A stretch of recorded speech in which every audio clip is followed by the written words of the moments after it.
Hello, welcome to my YouTube channel, Decoding Universe with Scientists. So I have Mitesh, which is selected in TO, Technical Officer at Bhava Atomic Research Center. So Mitesh, can you give a brief introduction about yourself? मेरा नाम मितेश है और मैं गुजरात से हूँ और मैं यहाँ पर BARC में DRP कोर्स कर रहा था और अभी मेरा टेक्निकल ऑफिसर में सिलेक्शन हो गया BARC में। DRP means diploma in radiological physics. तो आपने 12th CBSE बोर्ड से आपने की, तो आपके कितने आपके परसेंटेज रहे थे? मेरे 91.6% थे। 91.6. हाँ। तो उस वक्त आपका कुछ ऐसा एम्बिशन था कि क्या आपको उसके बाद करना है 12th के बाद, इंजीनियरिंग या डॉक्टर?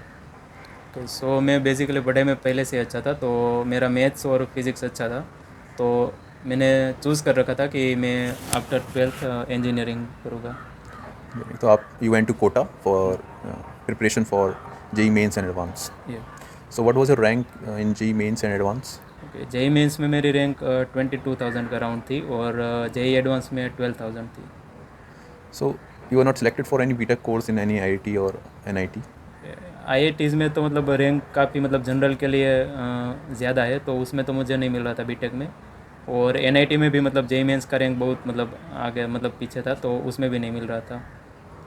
तो आपने BSc MSc आपने NIT सूरत से चूज़ किया आपने? हाँ तो आपने सूरत ही क्यों चूज़ किया? कि आपको कुछ ऐसा कोई रीज़न था कि गुजरात में ही रहना है ऐसा? हाँ, उस टाइम पे तो यही रीज़न था कि मतलब घर के पास है कॉलेज और मतलब गुजरात में है, तो मतलब उस टाइम पे तो गुजरात में ही करना था कॉलेज पूरा। अच्छा. तो आपका आपने BSc MSc NIT से की, तो आपका क्या कुछ आपका कैसा एक्सपीरियंस रहा उस वक्त? सो स्टार्टिंग के जो 2 साल थे उसमें तो मतलब उतनी पढ़ाई नहीं की थी मैंने, और उसका रीज़न ये भी था कि मेरा जो 12th में JEE एडवांस था, तो उसमें मतलब सिलेक्शन नहीं हो पाया था, और उससे मुझे मतलब उसमें थोड़ा आपका टाइम लगा, मतलब कि ये गम से चीज़, निकलने में काफ़ी टाइम लगा हाँ, आपको गम मतलब इन इस डाइजेस्ट करने में ये चीज़ डाइजेस्ट कि करने भाई में. पहले से मतलब मैं टॉपर रहता था क्लास में, तो मतलब इसमें मेरा सिलेक्शन नहीं हुआ, तो मतलब थोड़ा मुझे टाइम लगा इस चीज़ को मतलब डाइजेस्ट करने और ये देखने में कि मतलब इसके आगे भी बहुत सारी चीज़ें हैं। वो तो फर्स्ट 2 ईयर तो मेरे मतलब और वहाँ पर वाईफाई भी मिल रहा था, तो मूवीज़ और ये देखने में ही गया, और सेकेंड ईयर के मतलब 4th सेम से मैंने मतलब सोचा कि मतलब अब पढ़ाई करनी पड़ेगी, क्योंकि आपको फिर आगे का भी देखना होता है कि मतलब आप लाइफ में क्या करना चाहते हो। और फिर आपका MSc में क्या प्रोजेक्ट था? MSc MSc में मेरा जो प्रोजेक्ट था वो ऑप्टिमाइजेशन ऑफ सोलर सेल था यूजिंग स्केप 1D सॉफ्टवेयर, तो पूरा प्रोजेक्ट सिमुलेशन बेस्ड था, तो उसमें मतलब हम सोलर सेल के मतलब कौन से पैरामीटर पे हमें ज़्यादा आउटपुट आउटपुट एफिशिएंसी. मिलता है, एफिशिएंसी, वो देखते हैं। फिर आपने you went to Jaipur for preparation for NET GATE and other examination. So what was your rank in NET GATE and JEST examination? So NET में मेरा रैंक 24 था और गेट में मेरा 95 था और जेस्ट में 62 था। So on the basis of these ranks, you were called for interview at various institute, and one of them was PRL. So what were the expectation of the professor from you from the interview you gave there? Did you realize any expectation? They were expecting anything from you?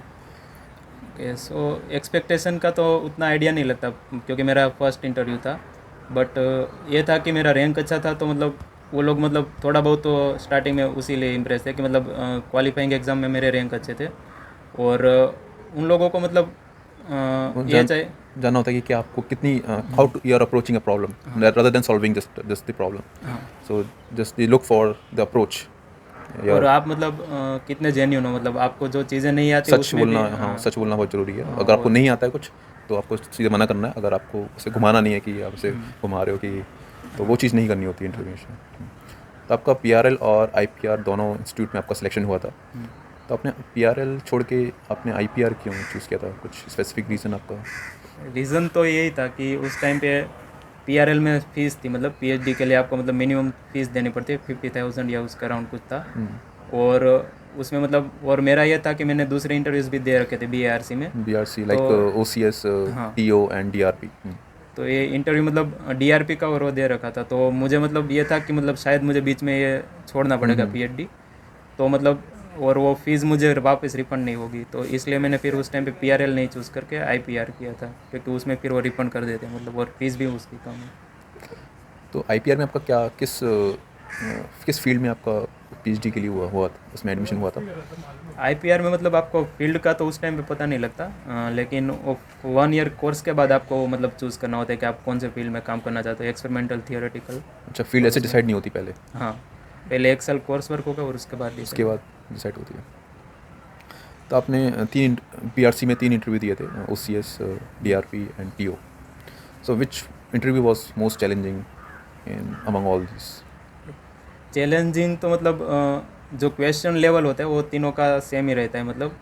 और लेकिन जो OCS का interview वहाँ पर मतलब ज़्यादा बच्चे आते हैं एग्ज़ाम के लिए, तो कंपटीशन ऐसे बढ़ जाता है। और मतलब जो बच्चे भी आते हैं वो मतलब टैलेंटेड लोग होते हैं, क्योंकि वो साइंटिफिक ऑफिसर की पोस्ट है, तो इसलिए मतलब कंपटीशन उस लेवल पे ज़्यादा था। लेकिन जो क्वेश्चन का लेवल था वो तीनों में सेम ही था मतलब। पर ओसीएस में शायद दे टेक मोर टाइम। या ओसीएस में वो मतलब 1 आवर तक तो वो नॉर्मली लेते हैं, और फिर मतलब 1.5 आवर तक भी जा सकता है। और डीआरपी में मतलब 30 मिनट, और टीओ का मेरा 40 मिनट, और जनरली मतलब उतना ही चलता है, 40-45 मिनट। तो आपने डीआरपी कोर्स आपने ज्वाइन किया आईपीआर छोड़ के, तो आपका क्या क्या रीज़न था ऐसा करने के लिए? रीज़न यही था कि मतलब पीएचडी मतलब 5-6 ईयर का मतलब एक कोर्स है पूरा, और उसमें भी फिर आपको मतलब और सेटल होना तो ज़्यादा टाइम लगेगा, हो सकता है। इसमें पोस्ट वर्क आपको करनी पड़ती है। हाँ, वो भी आपको मतलब करना पड़ेगा। तो और मैं चाहता था कि मतलब जल्दी मतलब लाइफ में स्टेबल होना चाहता था, तो मतलब इसलिए फिर मैंने डीआरपी कोर्स चूज़ किया, क्योंकि वो 1 ईयर कोर्स रहता है और 1 ईयर इंटर्नशिप, तो 2 साल बाद आप जॉब में डायरेक्ट लग सकते हो, इसलिए। सो आपने डीआरपी कोर्स ज्वाइन किया, तो आपको कैसा ये कोर्स, आपने 2 साल कोर्स किया हुआ है, तो आपको कैसा लगा ये कोर्स? डीआरपी मतलब कोर्स में तो मतलब पहला जो फैकल्टी है वो मतलब एक्सपीरियंस फैकल्टी है, वो उनको मोस्टली मतलब सारे साइंटिफिक ऑफिसर्स हैं। साइंटिफिक ऑफिसर है जो यहाँ पर पढ़ाने आते हैं हमें। तो और एक चीज़ और है कि उनको मतलब प्रैक्टिकल नॉलेज ज़्यादा है, क्योंकि जो उनका काम है वो मतलब प्रैक्टिकल ही है ज़्यादातर। तो ये एक चीज़ अच्छी लगी। और जो दूसरी चीज़ है कि यहाँ पर मतलब पूरा आपका जो शेड्यूल है वो फिक्स रहता है, कि आपको मतलब कौन से टाइम पे आप कौन सी चीज़ करोगे, ये सब फिक्स रहता है यहाँ पर। तो और ये दूसरा ये भी है शायद, we get to see the research reactors. हाँ, ये चीज़ और है कि हमें यहाँ पर मतलब विजिट में ले जाते हैं बाद में कुछ टाइम के लिए, तो वहाँ पर हमें अप्सरा हाँ, रिएक्टर, बीआरसी में जैसे रिसर्च रिएक्टर हो गए, और जो यहाँ की लैब्स है न्यूक्लियर लैब्स, और तो वो सब हमें देखने को मिलेगा। अच्छा, आप सिक्योरिटी के बारे में क्या बोलना चाहिए? यहाँ की जो सिक्योरिटी आपने एक्सपीरियंस की है, तो कैसा आपको एक्सपीरियंस रहा सिक्योरिटी के रिगार्डिंग? सिक्योरिटी लेवल है वो मतलब बहुत टाइट लग रहा है यहाँ पर, मतलब क्योंकि आपको मोबाइल फ़ोन और वो यूज़ नहीं करने दे रहे, लेकिन उसके पीछे का रीज़न क्या है वो मतलब अभी तो मैं नहीं समझ पा रहा हूँ। तो आपको टीओ जब जॉब वो मिल जाएगी आपको, तब आप समझ पाएंगे कि क्या। हाँ, शायद उस टाइम पे उनके पर्सपेक्टिव से पता चलेगा कि मतलब क्यों इतनी सिक्योरिटी को यहाँ पर मतलब रख रहे हैं। तो ये टीओ जो टेक्निकल ऑफिसर जो जॉब है, आप इसके बारे में कुछ जानते हैं क्या? क्या करना है इसमें, क्या इसमें आपका काम रहेगा? सो काम तो मतलब जो साइंटिफिक ऑफिसर यहाँ पर कर रहे हैं उनके साथ ही हमें काम करना है, तो काम तो मतलब साइंटिफिक ऑफिसर और टेक्निकल ऑफिसर दोनों का सेम ही है।